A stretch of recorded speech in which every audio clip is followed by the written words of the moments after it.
This is problem 3-11 on page 96. The gusset plate is subjected to the forces of three members. Determine the tension force in member C and its angle theta for equilibrium. The forces are concurrent at point O. Take F to be 8 kilonewtons. I'm not sure why they write many of their problems this way, where they indicate one of the forces as if it's unknown in the figure, but then give you a number for it in the problem. I guess because they use multiple drawings, or one drawing for multiple problems. And so maybe that lets them set up different problems, I don't know. Anyway, all of the forces from the various members converge onto one point. I don't remember if they gave that point a name. There it is. We could call it O if you like, I guess. Why not? I'm going to draw a horizontal line because I'll need it for reference. They've asked for the angle theta, which is between these two. Now, one thing that they've done also is given us the fact that this is a 4-3-5 triangle, or similar to a 4-3-5. And that's fine. It's just that it's hard to work with theta as they've defined it. So I actually defined another angle I called alpha from horizontal down to this, because this is the one where we don't know the tension. The force that they gave us as a variable in the problem statement, called it F, 8 kilonewtons, is a compressive force here. And then there's another member up here with a tensile force of 9 kilonewtons. Now I'm also going to put my y-axis in that direction, my x-axis horizontal, and we'll finish off the gusset plate. Something like that. That's good enough. Okay. So they'd like to know how much tension is required here for this to be in equilibrium, and what the angle should be between these two members. Now, you got to understand, this plate is not grounded. It's not like it's connected to concrete and not going to move, okay? There can't be any reaction forces, in other words. These forces from these three members have to somehow balance. So let's, basically this is a free body diagram then, because we've got the 9 kilonewton applied force, 8 kilonewton applied force, and the only question is what's the force and direction for T. So I'm going to start off by summing forces in the horizontal or x direction.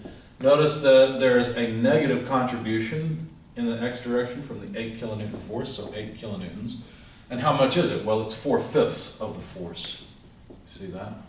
And let me not forget my negative sign, because it's in the negative direction.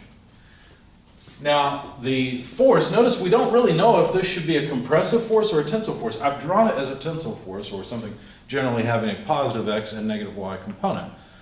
If I find that T is negative, that just means I guessed wrong. That's all it means. Okay?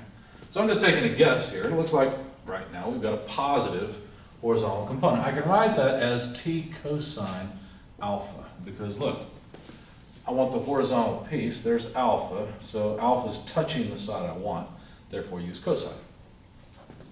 All right, so this should come out to 0 because the plate is in equilibrium. Notice there's no contribution to the horizontal equation from the 9 kilonewton force. So basically what we can do is write the tension times the cosine of the angle, in other words the horizontal component, Tx of T, in terms of the 8 kilonewton force, which if you take 8 kilonewtons and multiply by 4 divided by 5, you get 6.4 kilonewtons. Why is it not negative anymore? Because I moved it to the other side of the equation. Now, if we sum forces in the y direction, we'll get, well, now we've got 9 kilonewtons up. And what else? Well, let's see. This force contributes a negative y component, so again, minus 8 kilonewtons, but this time it's the 3/5 side, so 3/5. Okay? And then the tension has a negative component as well, so negative T sine alpha equals 0. So again, I'm just trying to get the horizontal piece of T, or I'm sorry, the vertical piece of T. Okay? So, oh, by the way, I called this equation 1. So if I solve for T sine alpha, basically these are all just numbers, right? So just calculate them, move them to the other side. Well, actually we move this to the other side, so just calculate this number.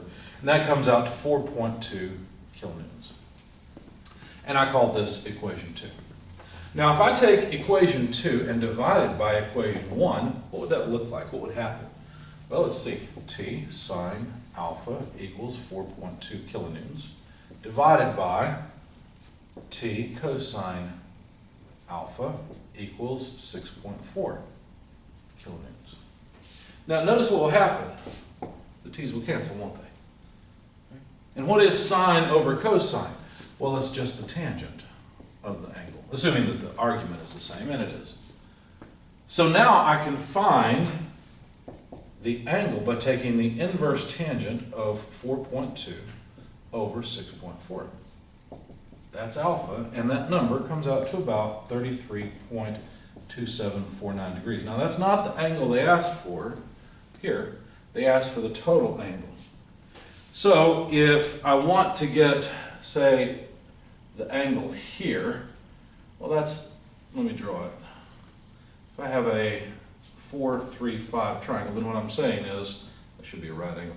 I'm saying I'd like to get this angle, because if I've got this angle plus alpha, I'll have theta, right? So similarly, what I'm going to do for this is take the inverse tangent of y over x, 3 over 4, or 3/4, 0.75, and I get the angle here. You can call it beta, call it whatever you want. I didn't give it a name, but it's just 36.8699 degrees.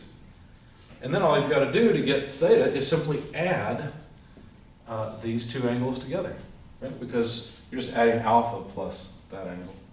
So basically putting these two together, theta, well here, let me just put it up here. So you're just going to add 33.27 plus 36.87 roughly. Let me just put the answer up here.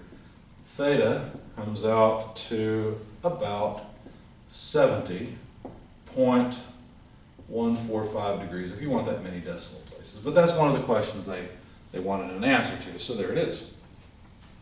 Now we can take our choice from here, right? We can either use equation 1 to calculate t, or equation 2, or we can do what I'm going to suggest, and that is to use equation 1 to calculate t. So 1 tells us t equals 6.4 kilonewtons over cosine of alpha. And then after we've calculated this, just use equation 2 to check. So 6.4, well, there's no point in filling all that in. We have alpha right here, so let's just plug it in. That comes out to about 7.655 kilonewtons. So there's the tension. Now let's check this with equation 2. It would say that the tension equals 4.2 kilonewtons divided by sine of alpha. And sure enough, when you plug that in, you get exactly 7.655. Okay? So it just verifies that the solution of alpha and t solves both of these equations, both equation 1 and equation 2. And so that's our solution. So we've got our tension, 7.655 kilonewtons, and an angle theta of 70.145 degrees, and that's what they wanted to know.